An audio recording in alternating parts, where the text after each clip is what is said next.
ជំរាបសួរជួបជាមួយនឹងនាងខ្ញុំស្រីណុចពី Master Chef ខ្មែរកាលពីវគ្គមុនគឺនាងខ្ញុំបានបង្ហាញអំពីមុខម្ហូបដែលចម្អិនអំពីស៊ុតមាន់ហើយនៅក្នុងថ្ងៃនេះផងដែរគឺជាវគ្គចុងក្រោយនាងខ្ញុំនឹងបង្ហាញអំពីបង្អែមដែលធ្វើអំពីស៊ុតមាន់វិញម្ដងដែលបង្អែមនោះមានឈ្មោះថាស៊ុតសណ្ដែក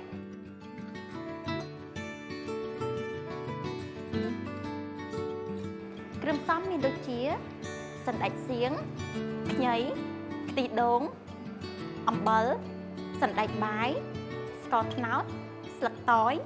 ហើយនៅខ្ញុំបានជ្រើសរើសយកស៊ុតមាន់ចេញពីកសិដ្ឋានសៅម៉ានេះខ្ញុំសូមណែនាំស៊ុតមាន់ពីកសិដ្ឋានសៅម៉ាដែលមានគុណភាពខ្ពស់ដែលមានអនាម័យអាចជឿទុកចិត្តបានមិនត្រឹមតែប៉ុណ្ណោះកសិដ្ឋានសៅម៉ាគឺមានការវេចខ្ចប់ស៊ុតមាន់ចេញពីក្រដាសដោយគិតគូរអំពីបរិស្ថានផងដែរស៊ុតមាន់សៅម៉ាសម្បូរទៅដោយប្រូតេអ៊ីនវីតាមីន A, D និង E ដែលអាចរកទិញបាននៅតាមបណ្ដាផ្សារទំនើបដំបូងឡើយគឺនាងខ្ញុំបានបើកខ្ទះឲ្យក្តៅបន្ទាប់មកទៀតគឺចាប់ផ្ដើមដាក់ជាមួយនឹងស្ករត្នោតចូលគឺយើងចាប់ផ្ដើមកម្លោចស្ករត្នោតឲ្យមានក្លិនឈ្ងុយនិងមានពណ៌រាងក្រហមបន្ទាប់ពីស្ករត្នោតរបស់យើងបានឡើងពណ៌ក្រហមហើយគឺនាងខ្ញុំចាប់ផ្ដើមដាក់លាយជាមួយនឹងទឹក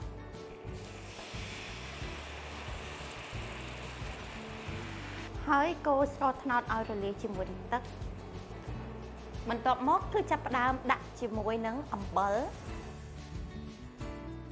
ហើយបន្ទាប់មកគឺនាងខ្ញុំដាក់ខ្ញីដែលហាន់រួច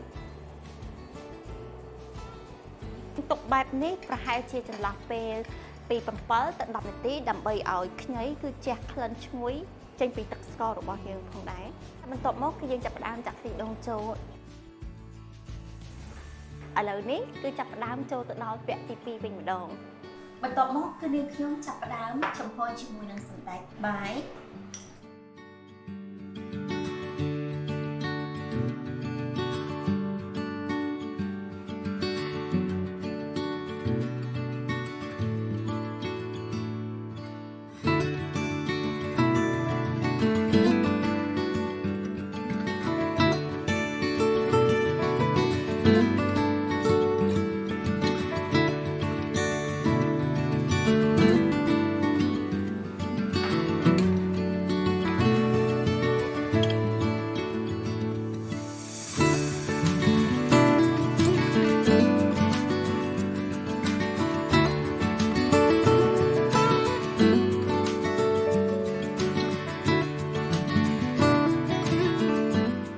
ឥឡូវនេះស៊ុតមាន់សណ្ដែករបស់យើងគឺ10នាទីហើយឥឡូវយើងបើកមើលជាមួយគ្នាអូខេអញ្ចឹងខ្ញុំចាប់ផ្ដើមចាក់ដាក់ចាន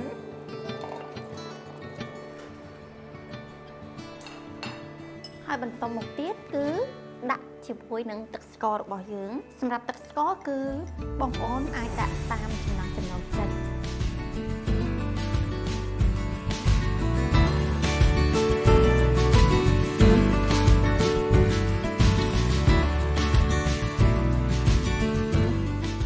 ឥឡូវនេះស៊ុតមាន់សណ្ដែករបស់យើងគឺរួចជាស្រេច